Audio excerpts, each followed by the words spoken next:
This is TMI, Sunday's edition. Well, we want to take a look at what is happening first and foremost in Edo State security situation.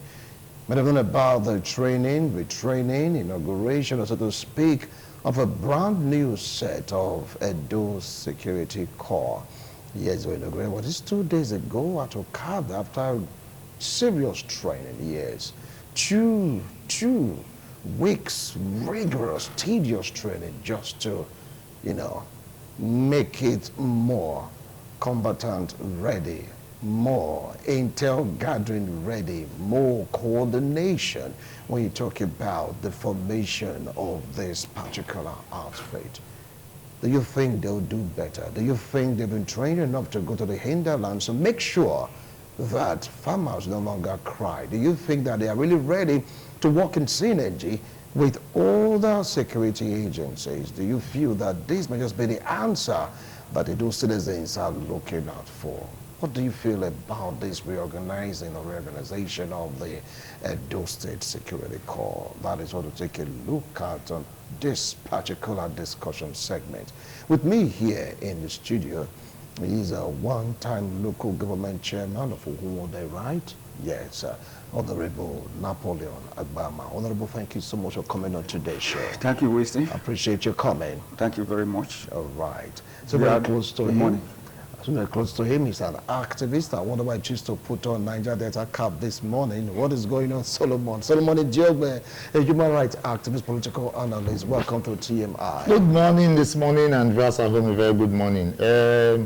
Listen, maybe you forgot we're in the Niger Delta, and I'm in Niger Delta. So I'm entitled to be a Niger Delta, whether in dressing or in action. Fine, I'm not arguing about that. Just calm down. Focus more on the discussion for this morning. Well, joining us virtually, I have a political analyst, political affairs commentator, a right activist, all the way from Onwa. Join me. Welcome, Fred Alabaro. Fred, thank you so much for joining us. Good morning, we say. Good morning, my comrades in the studio. Well, you can see Elvis Brown also is part of this discussion, joining us virtually, though in Benin City. Elvis, it's a pleasure to have you join us this morning. Thank you very much, Wilson. Good morning to the gentleman in the studio, and good morning to my elder brother from Onwa. All right. Nice to be here this morning. Okay, let's start off with the discussion. I know some years ago, some very, not up to 10 years though, when the local government boss of Uhuode, you talked about security challenges. You talked about kidnappers in your domain. You talked about things you put on the ground to really checkmate it. And I remember you calling also for help from the government of that particular dispensation. Here we are, still faced with security challenge, and now we have a reform, so to speak, a reorganization of the Edo State Security Corps. Do you think, from what you saw, do you think they can be able to fill that gap that was filled by the security architecture in the previous administration, Honorable? Thank you very much, Wesley. And to me, the starting is a good one. If you check or listen or see what they did by training them with the military the other day, it's not even the training that even impressed me, it's the selection. Because those that were selected are from rural area, from the areas that complaints of incessant kidnapping, farmers that have made a problem or whatever. If you are taking example from my own local government to Uhuode, you see, when they pass out, I inquire how they be posted. You see, some are in very strategic positions that are very known for those notorious criminal will of farmer herdsmen problem. And if that arrangement is across the state, I think it will help a long way to combat the insecurity. Knowing that those people that are being posted in every local government, in every community, they are from that community. There is nobody from Hunde that is in Orion. There is nobody from Orion that is in Hunde or in Oredo or whatever. Every person, you are from that locality. You cannot tell me that a stranger know the forest or know the athlete in that your own community more than you. So with that, I think they'll be able to cope it. More importantly, that they were directed, they must work in synergy with the other security agencies, the police, the military, the civil defense, and all other security agencies. The moment they do that, those who are there, who has the information that, probably last night, some set of people come in, they are in social place. If it did themselves cannot do it alone, they just call for reinforcement to the police, to the military. I think it will be easy. And those who are doing it, knowing that everybody, every community are part of the security arrangement now, we have to desist. Because hiding in their forest will be difficult. Hiding in their completed building or whatever will be difficult. I only wish that government increase the numbers, because we are still far short of the number required that can yearly map those communities and those forests. All right, but you're satisfied with the way they're being treated, Very, very posted and all yes. that? So, Nonijogbe, do you have an opposite view to what Honorable talked about the mode of operation in terms of reorganization of the security outfit? Mode of operation we may not know yet. Mode of recruitment, yes. They have said it's the mode of recruitment. But you know, we usually have problems with modus operandi, the method of operations. Our fears is not that, because when people say, and I become an army trained them, which one be army trained them, that's not the issue. It's not at all the issue. Who are they going to work with? That's the issue. How are they going to work? What is that chain of command? Are they going to be tools in the hands of politicians? Or they are going to go to the villages, to the nooks and crannies of the society to ensure that for what they are designed, they are doing it. Those are the issues. I was watching a social media post, 2 different posts recently, where I saw some of our people complaining that those that have been attached to police to mount this, because when the CP came, he asked that there should be checkpoints in the evening in different areas, just to create, this stop and search attitudes, so that you know that when you are passing through any road, you are likely to run into 2-3 police checkpoints, and they were drafted. Until we started crying. Recently, I also saw one that seemed to be a little bit serious. That they'll be demanding money. Though the police, are not seen doing it. They are the ones doing it now. And you know what that means? That's a pattern. I don't know if you've traveled past checkpoints of the Nigerian army in some areas. You know those who collect money for them. Civilians are the ones who come and collect the money, while the military officers will be in the small structures that they build for themselves. So those are the areas we must guard against. It's not necessarily whether they'll be able to work. Look, because they are local vigilantes, like you had mentioned, they know the area more than anybody. They understand the terrain more than anybody. And let me tell you, the issue of kidnapping usually in association with locals. It is not possible for people to come to an area and execute and run away like that. Though we know that these herders understand the forest more than the owners now, because they stay there, using this nomadic intelligence. But we have also come to find out that most often the locals, benefit from the loots, and they are the ones who help them in getting food, water, and others. That's what happens. And so if you have locals too, as vigilantes helping, it will help a lot to curb those crimes. Because in the end, like I had mentioned, we know ourselves. Okay. But our fears is How would they work? We'll come to that. How would they operate? Quickly, let's move straight down to Onwa, where Fred is standing by. What do you feel about the reorganization, Fred? Thank you, Winston. I hope I'm audible. Yes, you are. Audible. Can you hear me? I can hear you. Okay, thank you. All right, very good. I think that the reorganization of the security network of the state is right step in the right direction, in the sense that what we have now as the tactics as killer herdsmen, the kidnappers are using, is a thing that needs to be attempted or attacked with a different kind of energy. And I believe that with it, that these people are acquired now, they will be able to actually tackle this matter head on. See, this matter at hand.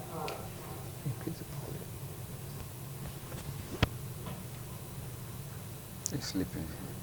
All right, it's like we are having connection issue. But please say that on my phone. Oh, can you hear me? Yes, continue, please. Am I? Okay, okay. Like my community, for example, is a high-brow area for kidnapping and killings and so on, farmland destruction and so on. Unfortunately, again, the area people in Ward 10 in Edo State East local government. Our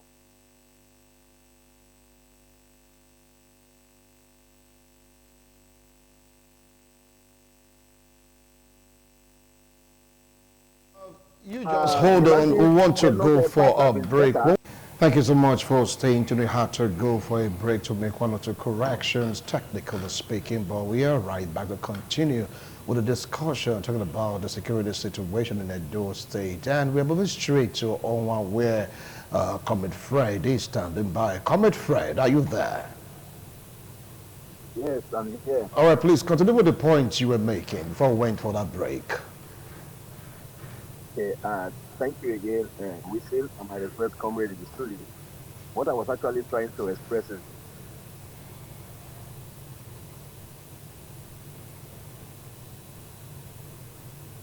All right, it's like... our right step in the right direction. Can you hear me? Continue. Yes. Okay, I said it's the right step in the right direction. I said, but being most vulnerable community, in Nigeria, I mean the area community, one would have expected that we have members of the vigilante or the hunters in our community being enlisted to the, security network that is being reformed. But unfortunately, no member of our community is being enlisted for that purpose. But be that as it may, I believe that the government will listen. But however, I want to say that if people that are being trained now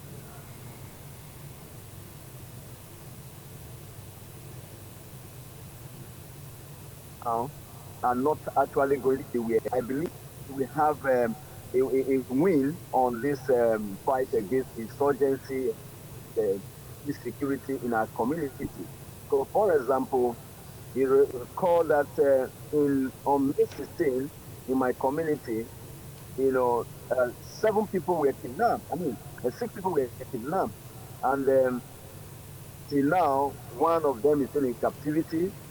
And that's very close to the house, very close to the house, very close to the house. And if such a security apparatus like the one we have in training now were on the ground as local vigilantes, I believe that that would have been prevented. And most importantly, I want the state government to also take this notice and take note that one of the biggest problems in our communities, my community, our community, is that by default, we are insecure. By default, we are insecure. What I mean by that is that The first form of security is to have access to the community in all fronts. To our community in Iran, there are no access to my community. It means that when those bad people come, they operate and have a breathing before the security agency will even come or to the community. They have already.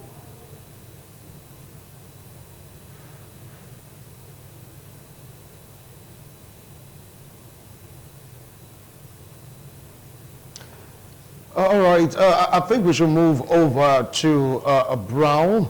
We're having some issues with Comrade Fred. Brown, are you there? Yes, I'm here. So what do you feel about this reorganization training? What do I feel, really? Wait, let's forget about, for once, let's move away from the razzmatazz. Let's move away from the impressions. Let's even look at history a little bit. I'm a computer scientist, and by default, I love to interact with data, right? So Obaseki did a whole lot with this security network. And then for political reasons, the structure he built. So if we are not having another security network set up, and we are giving it this, huge publicity as though we've never had a formidable security network before, I don't buy the idea. The question I want to ask is, what happens to them a few years from now when the government that is establishing them now is no longer in power? All right? The people that have been trained, are they willing? Absolutely. Do they want to curb insecurity? Absolutely. But are they a political tool? Affirmative. These are the issues.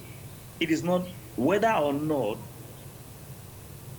the startup is beautiful. That shouldn't be the issue we are concerned about. It should not be whether or not they can, meet up with the task that they are given. We know they can. They are willing to. But listen, what happens to them the moment this government is no longer in power, or at the point where another takes over the central? And so it appears as though we are playing politics with the life of our people by establishing, dismantling, and re-establishing these security forces. Why couldn't we build on what Obaseki had? The guy had it going perfectly. We were celebrating security in the state. We were literally having them help us curb insecurity in a large scale in the state. All right, we may disagree with that guy for a number of reasons, but insecurity would not have been one of those areas where we disagree with him. But from the federal, this whole thing was because of election. It was dismantled. Now Okwebolo is setting it up. And of course, I commend him for doing that. But what happens to them after that? I think it is our time we now start advocating for giving them a structure that, makes them completely independent of, government interference, maybe at the state, at the federal level. Because right now, they're being given a sense of belonging. And before you know it, they are told that the state government does not have the power to set them up. Because at that point, something needs to be done to ensure that the federal government has superiority or superior power over the state government. And so these people who are putting their lives, who are willing to spill their blood to protect the state, will just be tossed over like nothing matter. So these are basically my own concern. So, but I commend the state government for trying to reinitiate this, but they should go beyond trying to set these guys up to ensuring that, these guys remain with or without the government that set them up. All right, they should put into the state structure in such a manner that we understand that they have their own ministry that caters for their needs, and they are employed officially by the state government, so that whatever happens after this government, they know that they have a job to do, and that job is to secure the state. That's my opinion on this whole thing. All right, thank you so much, Elvis. So you heard me said there's a touch of politics in all of this, and I heard some complaint in town saying that the election or selection process is based on political affiliation. What do you have to say about this allegation, Honorable? Thank you very much, Wilson. If I listen carefully to my colleagues, you see, at the beginning of issues like this, there must be a pocket of grievances or whatever. But as times continue, I think all those things will be ratified. Let me tell you that until we have a constitution that local vigilante are be put as part of national security, those fears will be there from state to state. If that is already enshrined in their constitution and is by law, allow that every state must have such organization, whoever that is employed by one administration must be there in another administration, just like you have the police, the soldiers, the all other security apparatus. It doesn't mean if a one party A is at the administration of that country that those police will not be removed and a new one will be set up. No, because there is already a law on ground by this, the country that those parasitors and the employment or whatever, how they come in, are big as that. Until that is done under this dispensation of local vigilante we are talking about, yeah, that fear will be dead. But I believe gradually, within a few years, those laws will be there that will make a new administration cannot remove deliberately of any of them. And when that is there, I think this fear will be eradicated. But the only thing that he have said just now is there was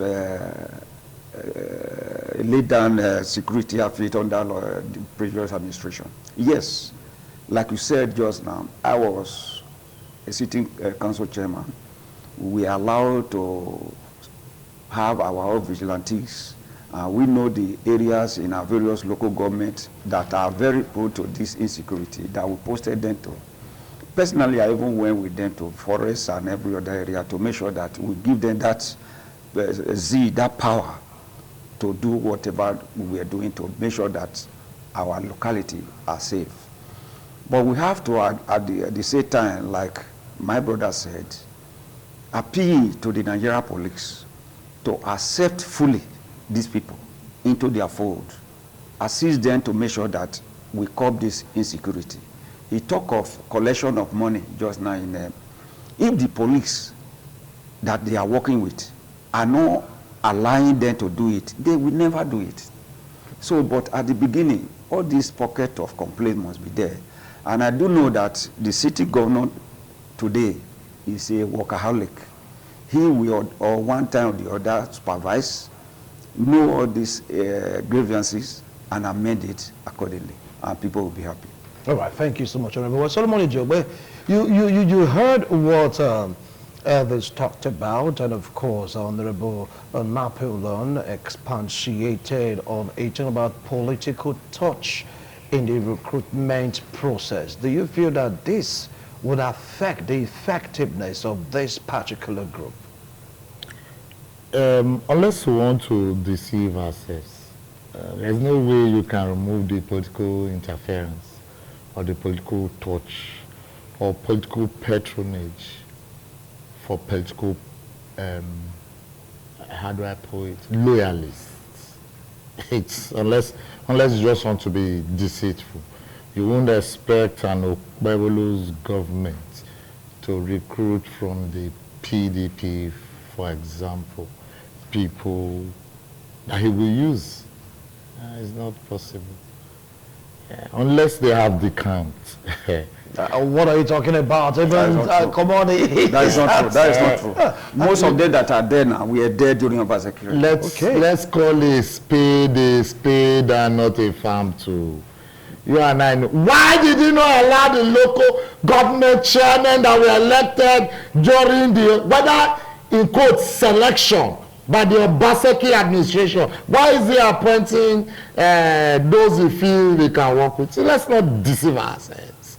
We must call a spade and not a farm. Are you saying those are dead were not selected by the Obaseki?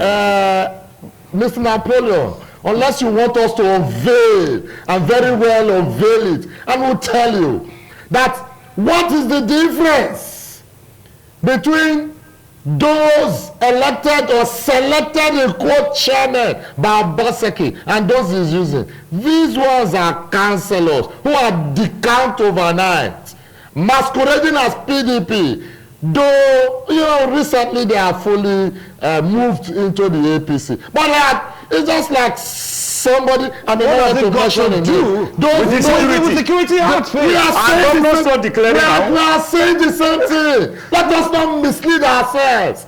You see, that's the problem we have. We have no manners when we talk about truth or speaking truth to power.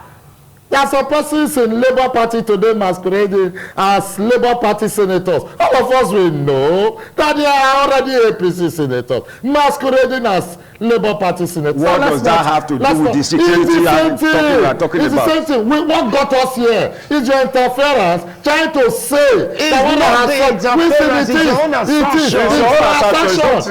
when he was talking, though I had my reservations, I gave him the floor, so that I can have the opportunity to reply very effectively well. And that is to say, we cannot separate politics from recruitment. We cannot. So the only thing we can do is to try to see how we manage the interference and manage the operations without necessarily make them snowball into the usual language we call them the political talks. Having said that, I want to address the issues that two of my brothers raised. And that's key. Because my Oga here, Napoleon Agbama, a former Agon chairman in Edo State, made us believe that, because he made examples and we believed that the recruitments were purely from the local government camps, yes. Local area. The communities itself. Yes.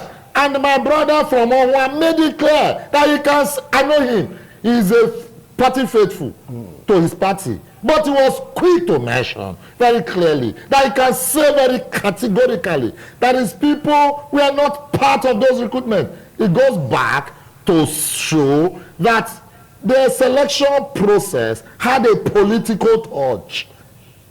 That aside, and I want to agree with him, and that was the position I made, that the only way you can curb insecurity is to have a feel and a touch of the locals, because you can't bring somebody from Kano to come and do vigilante in Oregbeni.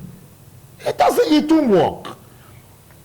Now, that again, because I remember very clearly, while we were doing all of these things, and part of the meetings we had as civil society with the security agencies, we're talking about involvement of local vigilantes and local hunters.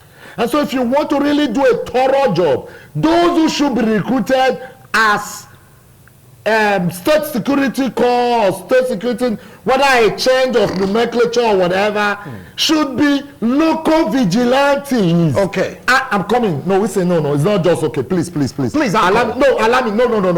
Go ahead, Anchor. You have time to make other points. The point is, you must involve the local hunters and the local vigilantes, because the local hunters are those who know the forest, and the local vigilantes are those who know the nooks and crannies within the town. And now again, one of the defects, because I want to address my other brother's concern, one of the defects in the Obaseki's vigilante corps was they were not under remuneration. They were not paid. And you can't have them work effectively well when they are not paid. So if you want them to work, this state government must not just only recruit, but have a remuneration pattern for rewarding them. Otherwise, they will still go cap in hand begging and setting local roadblocks and creating issues. Thank you, Solomon. No, allow me Solomon, I'll come back to you. So that we don't forget it. That at a point, those so-called vigilantes in the days of Obaseki had their own local cells, were even at loggerheads with major security agencies like the police. At a point, became a police and an army of themselves. And that, I'm sure, created the reason for the reorganization that the government, what we are saying now is that the government should realize the pitfalls so that he doesn't fall back those pitfalls. I will come back to it to really expatiate on this pitfall. Want to go for a break. When we return, we'll move straight down to Onwa to get to hear from Fred if his people or people of his localities were called upon to be part of these outfits. So much security, they say, is local, even politics also is local. But from the reorganization process, some of the opinion that the people in these communities should be involved. If you want to post someone to Onwa, for instance, persons from Onwa or living in Onwa should be that particular person that should be sent, or group of other persons that should be sent to Onwa to mount the forest. You have the Era community, you have the Akoko Edo, the Somorika. These are parts, or some parts in Edo North. You come to, let's say, Edo South, you have the riverine areas. Talking about the selection process, how was it done? Well, let me throw this question to Fred. Fred, from the information that is at your disposal, persons from your own locality, from your own domain, are they among this group? Fred, are you there?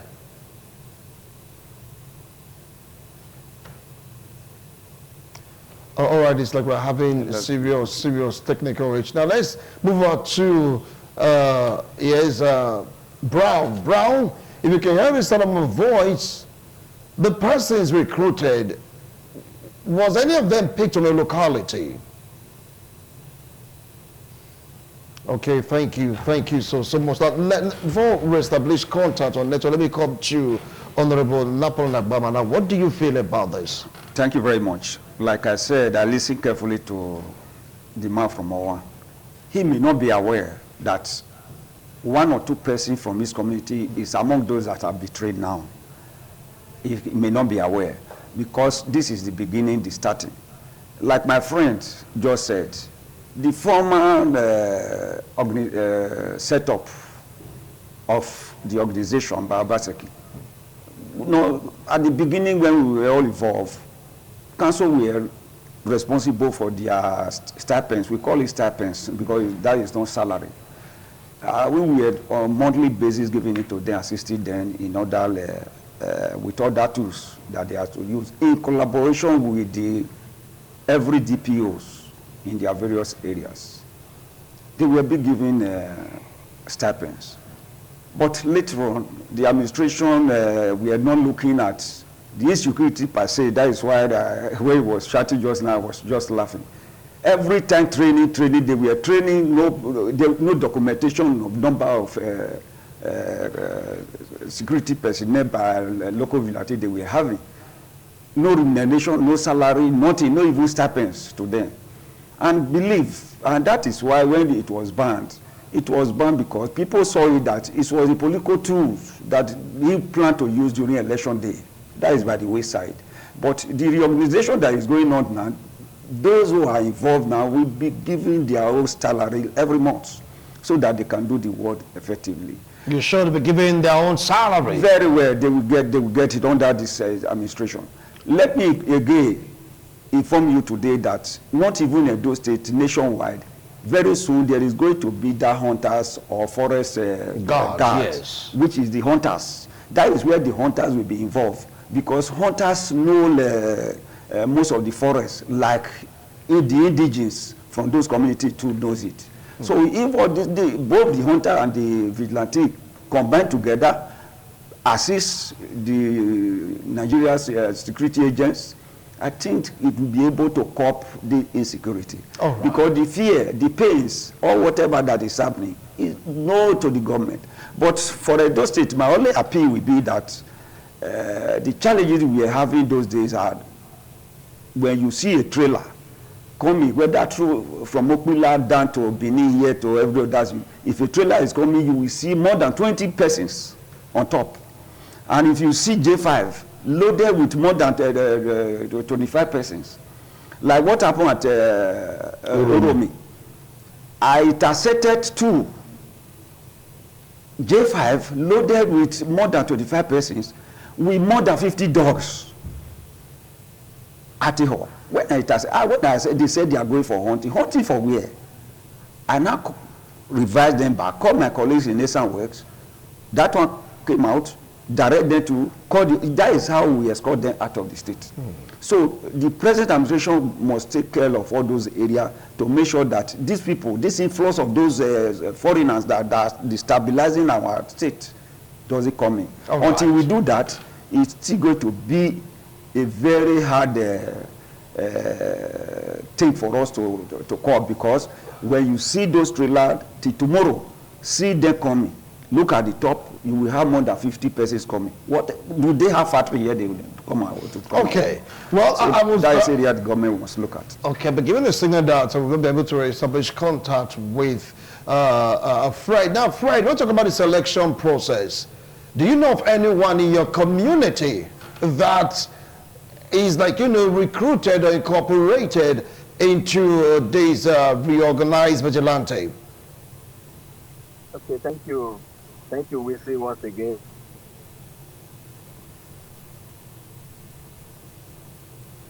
Network problem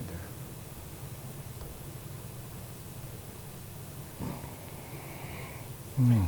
Well, we are having serious network situation, real network situation. Well, let's move over to Brown Elvis. Okay, go ahead, Fred. Okay. Go ahead.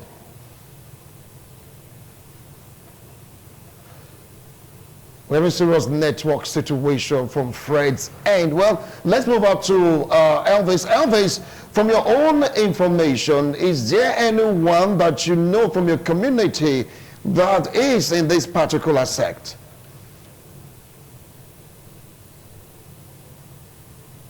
Elvis, can you hear me? Well, Wilson, honestly, I didn't even bother to want to. Absolutely. Can you hear me now? Yeah, loud and clear. All right. So I didn't bother to because a lot of people are not seeing this as a political move. I'm seeing it as a political. So I'm not really interested in whoever got recruited or who got trained. Because these things have happened before. A lot of things have been trained, a lot of things have been recruited, a lot of things were empowered to do this job, and overnight they were chased. And today you are having what I think is that if you have a system that was designed to secure the lives of the people, you don't play the demerits, they look at the limitations, and then you try to correct those things. Bring in innovations to make it better, not completely scrapping it and bringing up a new set of board because we felt there were inadequacies. Nobody wants to think that because the Obaseki's own security architecture for the network had issues, the salaries were not paid, then pay them salary now. They'll be loyal to you. If you think they were supposed to be used for political reasons, that was how they were scrapped, then you don't use them for political reasons. So I think that making this thing better is what we need. Are we saying that because Nigeria is not working now to scrap the country and then move to elsewhere and begin another country? Is that what somebody is advocating for?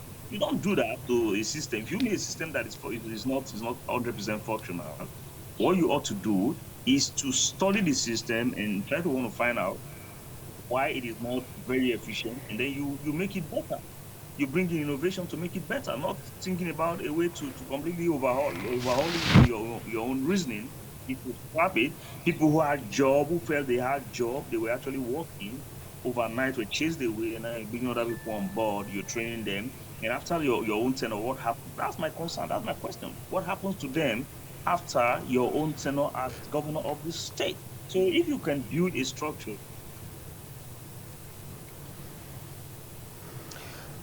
Well, I think we have to fall back to the studio right now because of series of connectivity problems. So I said I wanted to react to. Yeah. I think what my brother is not getting clearly was that there are a lot of issues as relating to the then vigilante network. Yeah, it was a product of legislation later after they started.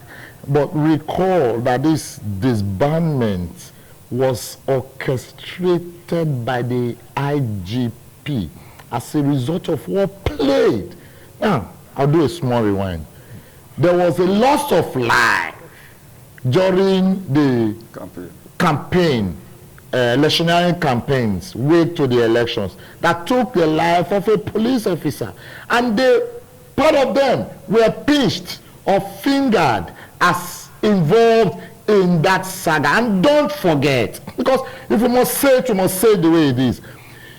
Quasi-vigilante groups or quasi-security groups cannot be involved in such elections.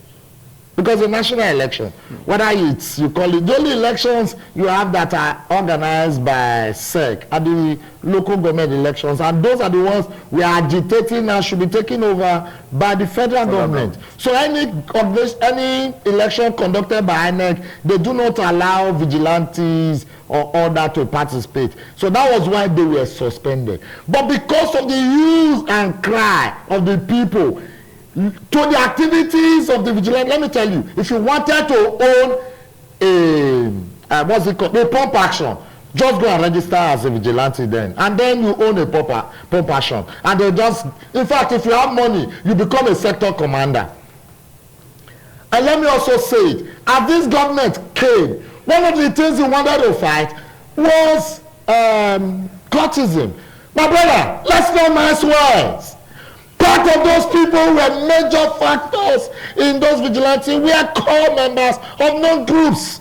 So you cannot say you want to fight these groups on one breath, and then you are still using them to exercise functions in another breath. So I'm sure that was birthed the reorganization, the retraining of the vigilante group, so as to give them a new name and rebrand them with a reorientation. Recall that the initial ones were trained at the Ogida barracks by the police, but these were trained by military at NYC camp. Yeah. But that is not to say that may generally change the perception or the total reorganization. It can only change depending on the pendulum of the man sitting as the governor. And that is why we are appealing that whatever that must be, you must not use them as political tools, and that you must deploy them to their local areas, that the locals must be the ones recruited and used to do the job effectively well, and they must be well captured, and they must not become a tool in the hand of the non-security agencies who have been involved in collections, so that we don't go back to square one. I think those are the main things that we must talk about. That yes, is a welcome development, and that did they help in the time they were in existence? Yes, excepting for the fact that they became a law on their own, and they only took instructions from government house. But if you must make them work, they must take instructions from the security agencies and must work hand in hand. I recall in the days of the old security network, they must take order from their sector commander, from government house in that formation.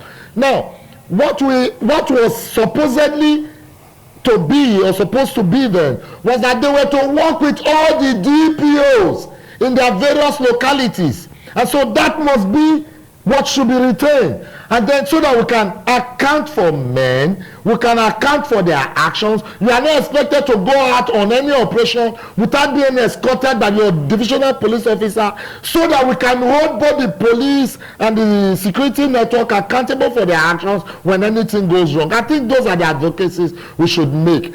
And in summary, it is a welcome development, like I had mentioned. The government must make provision, and I emphasize provisions for their uniform, for their remuneration, because you don't expect them to go and buy uniform for themselves, and you think that they will not look for a way to make up for the money. And then when you don't provide equipment for them and you expect them to buy equipment, we can know that so much arms were mobbed. If you want to start allocation of arms for them, it means that these arms must be domiciled in the divisional police headquarters, so that it's different from the armory of the normal police facility, so that you don't see them misbehaving with guns, because they became tax collectors at a point. When anybody owe you debt, you go call them, or you go there, go collect the fund. When they knock bazooka. So these are part of the things that we must look out for. And if that is gotten well, I'm sure it will go well. All right, so what advice do you have for the governor, and of course for this newly inaugurated vigilante, as they're beginning to recruit 1,000 for accounting? They said more will come. The numbers, are they enough? Thank you very much. My advice, like I've said just now, is that the number is still too few, too small, comparing with the number of communities and the duty they are to perform. We play that they increase it, and I know government will be looking at the area my friend just remuneration, because those that are there now will in every month get their own pay. So government must look at the strength they can pay, but security being a very serious one now, should be given a serious attention and increase the number. Like he said, that is what we are doing. We are there. Every DPOs are in control of these vigilantes. The tools they were using were being kept by every DPOs. Those who are on duty go there, collect those tools, and work.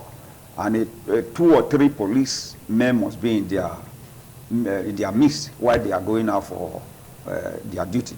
And that is how we are doing it. And I believe the present administration will copy that too.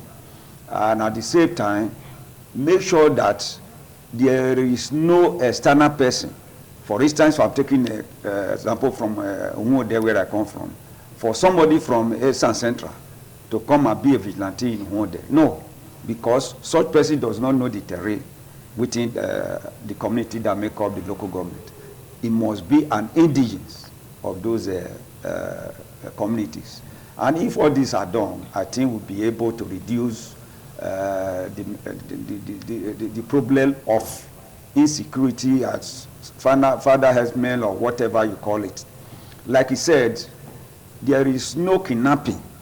Only very few are done by external body without internal involvement.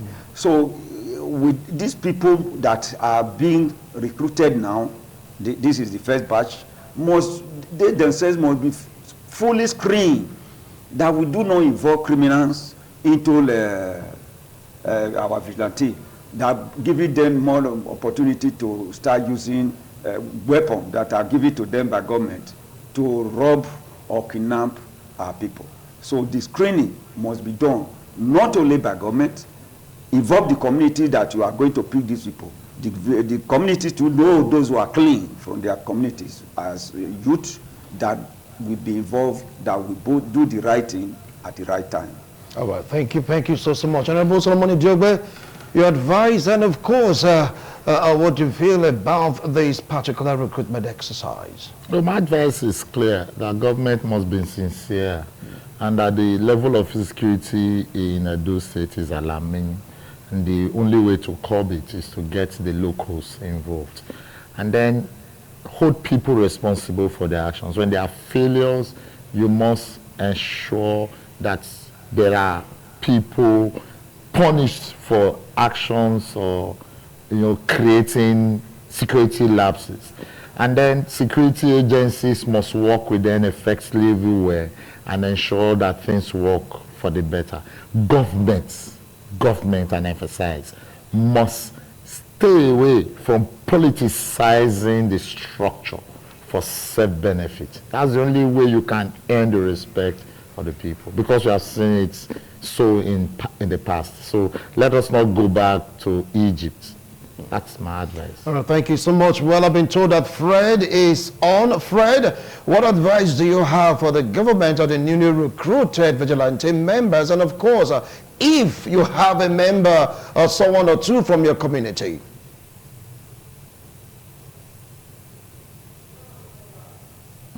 Fred, can you hear me? All right, let's get to hear from Brown. Elvis, Brown, what do you feel your advice to the government of the day and of course the new recruits? All right, thank you, Wilson. I think my advice will be very simple. Give them independence to carry out their activities. If this advocacy for placing them under the police, inspectors and all that is duplicity. And then there is tendency for corrupting influences. If you do that, there is a reason they were set up. The government had a need to set them up. And I think the government can drive them to achieve that need for setting them up. Rather than wanting to place them under someone else, under another prefect, let them report directly to the government. Also, you need to bring in graduates among them, subgraduates who have experience in computer science, tracking, and all that. EdoNet ought to be reactivated to aid their job. I think these are basically the advice I'll give to the state government. Reactivate EdoNet and give them tracking devices so that, such kidnapping calls and all that can actually be tracked within the space of 30 minutes or less, to know where such call is coming from and who are the call, and so they can then give that information to the police for arrest and or maybe such other further investigations. That's my advice. Thank you. All right, thank you so much. Well, you've heard them. It's a new innovation, reorganizing them, training, retraining, but some of the ideas should be put into consideration.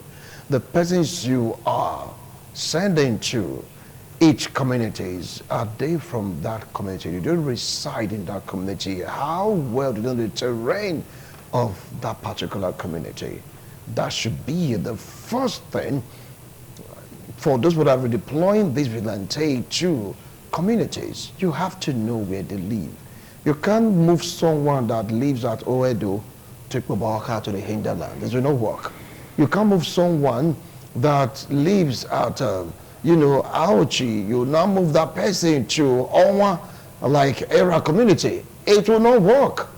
Because the the terrain, you have to get persons that are involved that know the terrain in total to really map out that area. It could be for surveillance, it could be for intelligence gathering. You never just can tell, but they must be from these enclaves for effectiveness. And of course, you heard them, the politics should be downplayed. But Solomon said you cannot downplay it. People wondering, but come on. Politics has come and gone. We are all those citizens. Look for credible when hands. they're already campaigning for 2027. Look for credible hands. Solomon, please. Look for credible hands, irrespective of political affiliation, those that are desirous of doing the job. But that would not affect our Solomon, do you mind? Do you mind?